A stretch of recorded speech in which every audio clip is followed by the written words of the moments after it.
시청자 여러분 반갑습니다. 어제는 선거일이라 국내 증시가 쉬었습니다. 그런데 장이 하루 쉬었다고 해서 시장 부담까지 같이 사라진 건 아닙니다. 오히려 하루 쉬고 다시 열린 오늘 장에서 SK하이닉스는 바로 시험대에 올라섰습니다. 휴장 전 마지막 거래일까지만 해도 하이닉스는 시장의 중심에 있었습니다. HBM, 엔비디아, AI 서버, 글로벌 메모리 랠리, TSMC 공급망 이런 이야기들이 하이닉스에 계속 붙어 있었죠. 그런데 오늘 장에서는 장중에 220만원대 후반까지 밀리면서 단기 차익 실현이 나왔습니다. 이 흐름을 그냥 하이닉스 빠졌다 이렇게만 보면 안 됩니다. 어제 장이 쉬었기 때문에 휴장 동안 쌓인 해외 반도체 흐름과 투자자들의 차익 실현 욕구가 오늘 한 번에 반영된 겁니다. 그러니까 오늘 하이닉스는 단순히 하루 조정이 나온 게 아니라 휴장 이후 시장이 이 가격을 다시 인정해주는지 검증받은 날이라고 보시면 됩니다.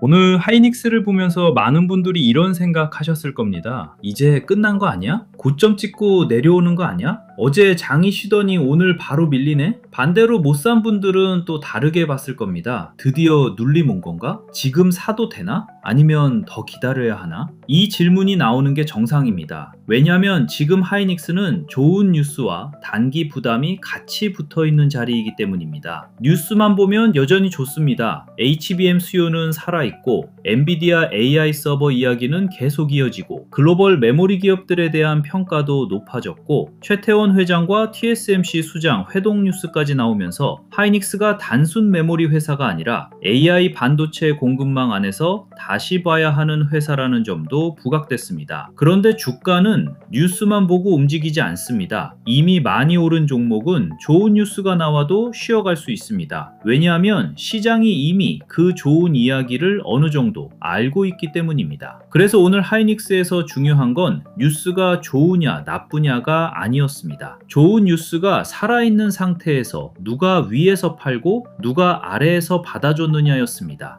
오늘 하이닉스가 밀린 이유는 너무 어렵게 볼 필요 없습니다. 가장 큰 이유는 최근에 너무 빠르게 올라왔기 때문입니다. 하이닉스는 최근 HBM, 엔비디아, AI 서버, 글로벌 메모리 랠리, 시총 1조 달러 이야기까지 붙으면서 시장의 관심을 한몸에 받았습니다. 이 정도로 뉴스가 몰리면 주가가 강하게 움직이는 건 자연스럽습니다. 하지만 주식은 계속 한 방향으로만 가지 않습니다. 많이 오른 종목에는 항상 두 종류의 돈이 붙습니다.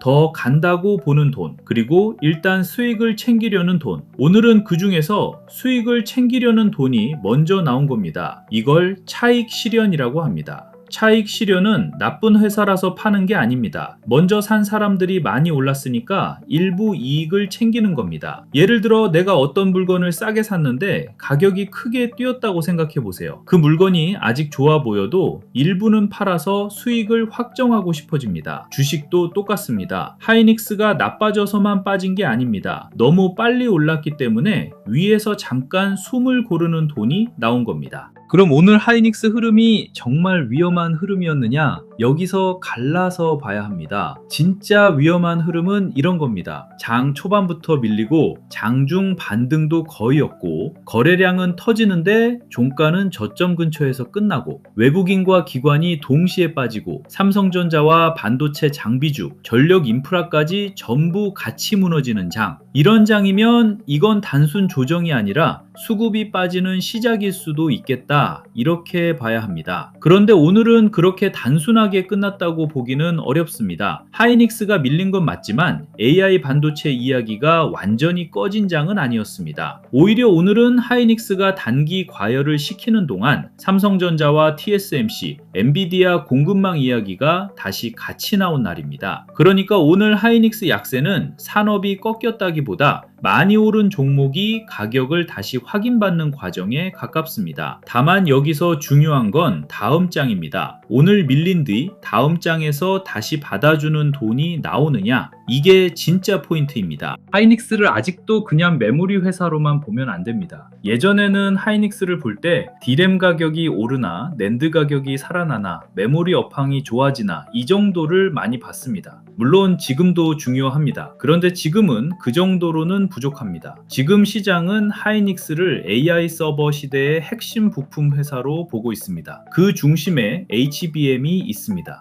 HBM이라는 말이 어렵게 들릴 수 있는데요. 쉽게 말하면 AI 반도체 옆에 붙는 초고속 기억 장치입니다. 엔비디아 GPU가 AI 시대의 엔진이라면 하이닉스의 HBM은 그 엔진에 데이터를 계속 밀어넣어주는 공급 라인입니다. 엔진만 좋다고 차가 달리는 게 아니잖아요. 연료가 들어가야 하고 공기가 들어가야 하고 열도 잡혀야 합니다. AI 서버도 똑같습니다. GPU가 아무리 빠르게 계산해도 데이터를 제때 주고받지 못하면 성능이 막힙니다. 그 병목을 풀어주는 게 HBM입니다. 그래서 하이닉스가 단순 메모리 회사가 아니라 AI 인프라 핵심 기업으로 다시 평가받고 있는 겁니다. 오늘 주가가 밀렸다고 이 큰 구조가 바로 깨진 건 아닙니다. 하지만 큰 구조가 살아 있어도 주가가 너무 빨리 앞서가면 중간중간 검증은 받아야 합니다. 오늘이 바로 그 검증의 하루였습니다. 시장이 하이닉스에게 묻는 겁니다. HBM 좋은 건 알겠어. 엔비디아 공급망 중요한 것도 알겠어. 그런데 200만 원대 후반에서도 계속 사줄 돈이 남아있나? 이 질문이 오늘 장중에 나온 겁니다. 좋은 회사와 좋은 매수 자리는 다릅니다. 하이닉스가 좋은 회사라는 건 이제 시장이 다 압니다. HBM이 좋다는 것도 웬만한 투자자들은 다 압니다. 그러면 이제부터 중요한 건 뉴스가 아니라 반응입니다. 좋은 뉴스가 나왔을 때 주가가 버티느냐, 밀렸을 때 아래에서 다시 받아주느냐,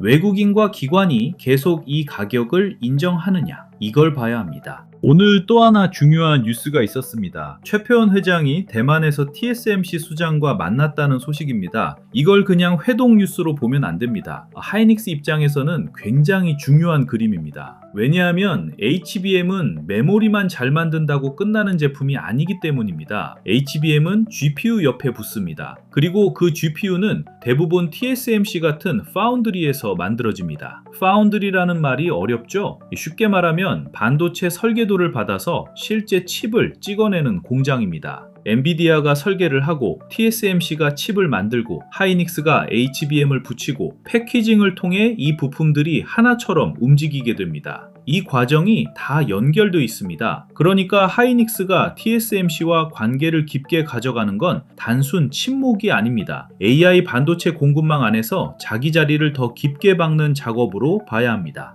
사람들이 잘 모르는 포인트가 하나 있습니다. HBM은 하이닉스 혼자 잘한다고 끝나는 게임이 아닙니다. 고객사, 파운드리, 패키징, 베이스다이, 테스트, 수율, 납기 이게 다 맞아야 합니다. HBM이 아무리 좋아도 GPU와 붙는 과정에서 문제가 생기면 고객사는 불안해합니다. 데이터 센터에 들어가는 제품은 한 번 깔리면 안정성이 정말 중요합니다. 서버가 계속 돌아가야 하니까요. 그래서 HBM 경쟁은 단순히 누가 먼저 만들었냐가 아닙니다. 누가 고객사와 잘 맞추느냐, 누가 파운드리와 잘 맞추느냐, 누가 패키징 구조 안에서 안정적으로 공급하느냐, 누가 대량 생산해서 수율을 지키느냐, 이 싸움입니다. 오늘 TSMC 관련 뉴스가 하이닉스 주가 약세 속에서도 중요하게 보이는 이유가 바로 이겁니다. 주가는 하루 밀렸지만 공급망의 큰 그림은 계속 움직이고 있습니다. 수율 이야기도 꼭 해야 합니다. 수율이라는 말은 제품을 만들었을 때 정상 제품이 얼마나 나오느냐입니다. 예를 들어 100개를 만들었는데 정상 제품이 60개만 나오면 나머지 40개는 돈을 못 버는 겁니다. 반대로 100개를 만들었는데 90개가 제대로 나오면 같은 장비, 같은 시간, 같은 인력으로 훨씬 더 많은 돈을 벌 수 있습니다. HBM은 제품 가격이 높고 만들기도 어렵습니다. 그래서 수율이 조금만 좋아져도 이익률 차이가 크게 납니다. 하이닉스가 시장에서 강하게 평가받은 이유도 HBM에서 먼저 점수를 받은 구간이 있었기 때문입니다. 그런데 여기서 끝이 아닙니다. 앞으로는 HBM4, HBM4E 그 이후 차세대 제품까지 가야 합니다. 제품이 더 복잡해질수록 수율과 고객사 검증은 더 중요해집니다. 그래서 오늘 하이닉스가 빠졌다고 산업을 버릴 필요는 없지만 이제부터는 진짜 숫자를 봐야 합니다. HBM 매출이 계속 늘어나는지, 마진이 유지되는지 유지되는지, 고객사 공급이 안정적인지, 차세대 제품에서도 경쟁력을 유지하는지, 이게 다음 주가의 핵심입니다. 삼성전자와의 구도도 조심스럽게 봐야 합니다. 하이닉스가 현재 HBM 시장에서 먼저 정수를 받은 구간이 있는 건 맞습니다. 그건 인정해야 합니다. 하지만 삼성전자를 단순히 하이닉스를 비쫓는 회사처럼 보면 안 됩니다. HBM은 점유율 하나로 끝나는 싸움이 아닙니다. 특히 차세대 HBM으로 넘어가면 성능, 고객사 테스트, 수율,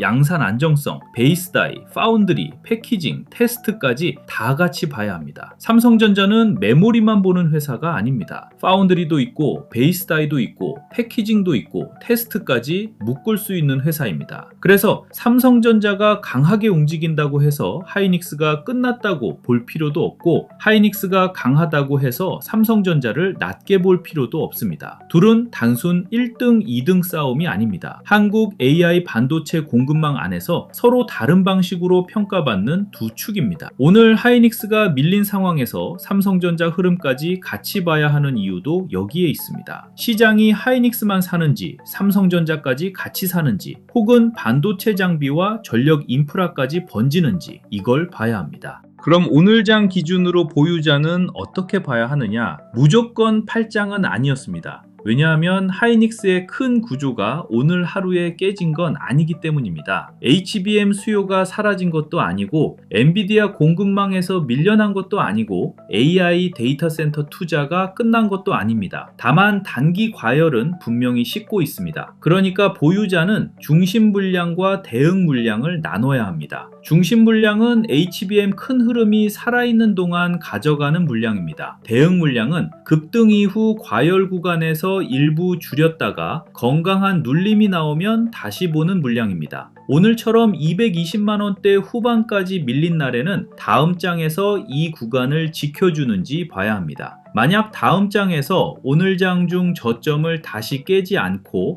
220만원대 후반에서 버티면서 다시 230만원대 위로 올라온다면 시장은 아직 하이닉스를 놓지 않은 겁니다. 그때는 중심 물량을 쉽게 버릴 필요는 없습니다. 반대로 조심해야 할 흐름도 있습니다. 다음 장에서 오늘 저점 부근을 다시 깨고 거래량이 커지고 장중 반등이 약하고 외국인과 기관이 동시에 빠진다면 그때는 일부 줄이는 게 맞습니다. 특히 좋은 뉴스가 계속 나오는데도 주가가 고점을 못 넘고 윗꼬리만 반복되면 조심해야 합니다. 이건 시장이 좋은 뉴스를 이미 많이 반영했다는 뜻일 수 있습니다. 하이닉스처럼 강한 종목은 단순히 많이 올랐다고 파는 게 아닙니다. 상승의 질이 나빠질 때 줄이는 겁니다. 상승의 질이 나빠진다는 건 이런 겁니다. 뉴스는 좋은데 주가는 못 간다. 거래량은 터지는데 종가는 밀린다. 외국인과 기관이 빠지고 개인만 받는다. 하이닉스가 쉬는데 장비주와 전력 인프라까지 같이 무너진다. 이런 흐름이 나오면 비중을 줄여야 합니다.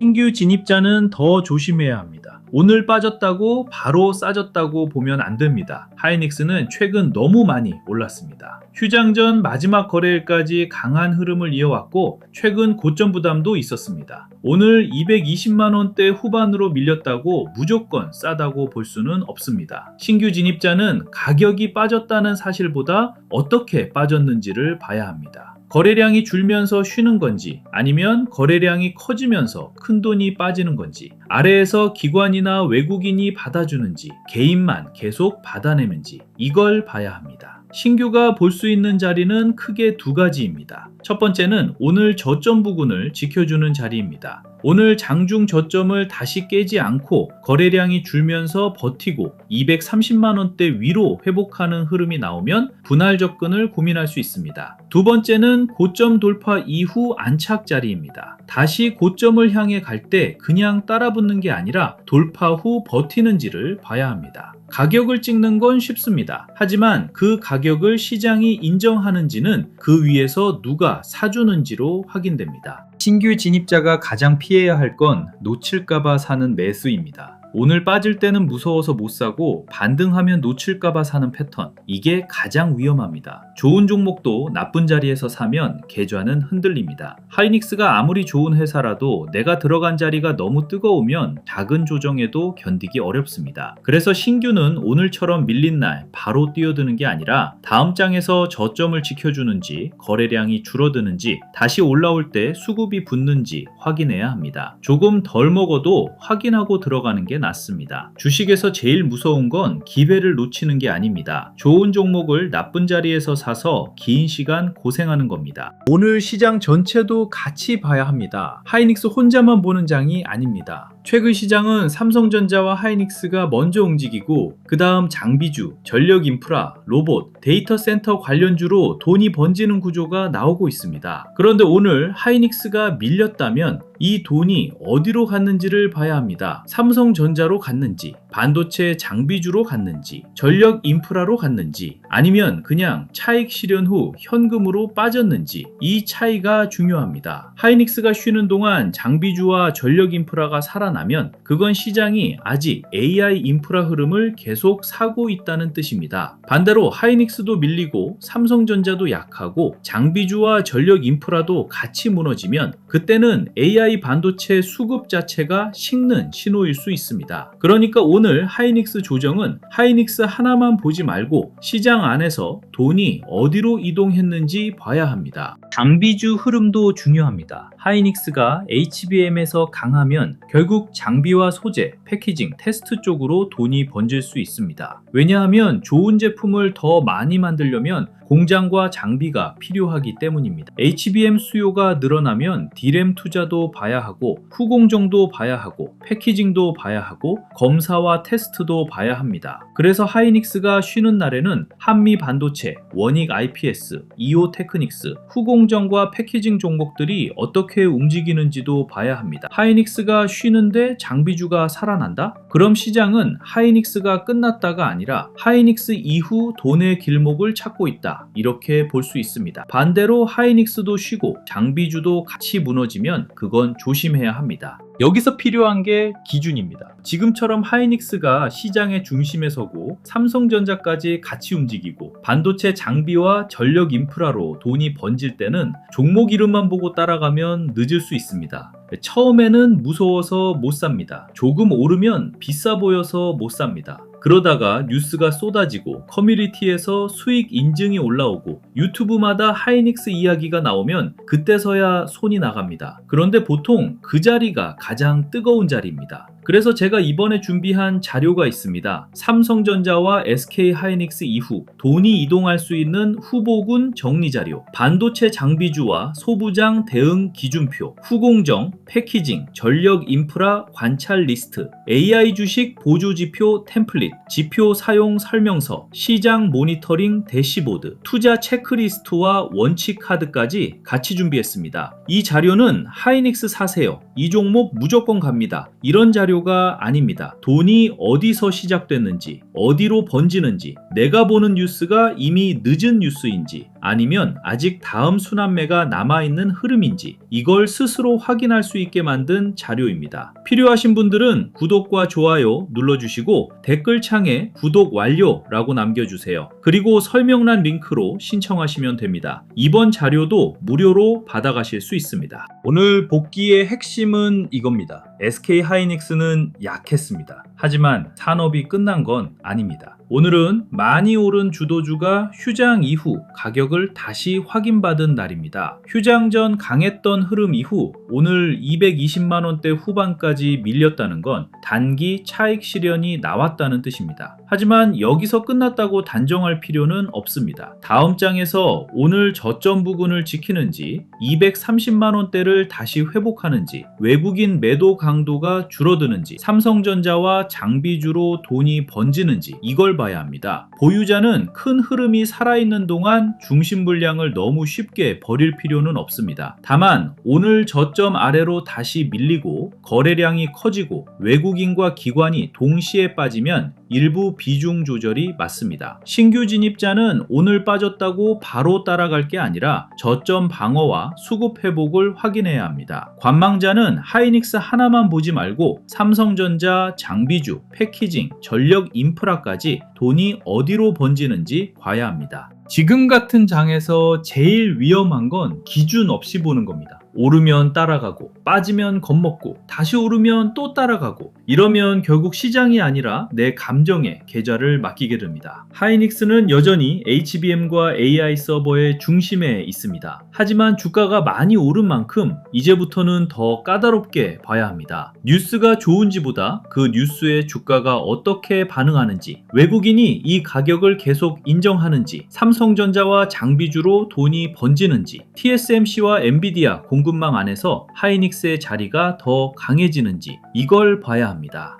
오늘 하이닉스는 무너진 게 아니라 시험받은 날입니다. 다음 장에서 그 시험을 통과하면 다시 위쪽 흐름은 살아날 수 있습니다. 하지만 저점을 깨고 수급이 빠지면 그때는 욕심을 줄이는 게 맞습니다. 오늘 영상은 여기서 마치고요. 다음 영상에서는 하이닉스가 오늘 조정을 딛고 다시 고점에 도전할 수 있는 조건, 그리고 하이닉스가 쉬는 동안 돈이 이동할 수 있는 장비주와 전력 인프라 흐름까지 더 자세히 짚어드리겠습니다. 끝까지 시청해 주셔서 감사합니다.